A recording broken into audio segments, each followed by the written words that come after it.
এখন না আলুর দোকান থেকে আর ডিম কিনতে ইচ্ছা করে না, যদি পচা দিয়ে দেয় সেই ভয়ে লিসিয়াসের ডিম বাড়িতে নিয়ে চলে এসেছি যাতে পচা না বেরোয়। আজকে সকালে ব্রেকফাস্টে ডিম সেদ্ধ আর মুসলি খেয়েছিলাম।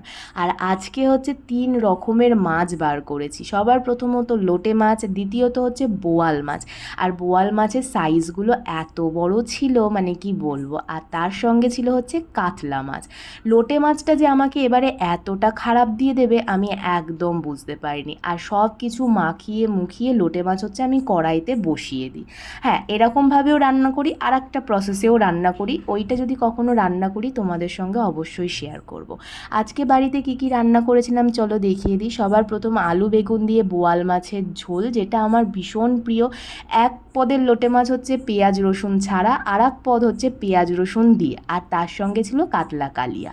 সন্ধ্যাবেলায় চা খেয়েছিলাম একটু। আর আজকে ডিনারে হচ্ছে আমি খেয়েছিলাম ঝাল সুজি। তোমাদের সঙ্গে একদিন এই রেসিপিটা অবশ্যই শেয়ার করব।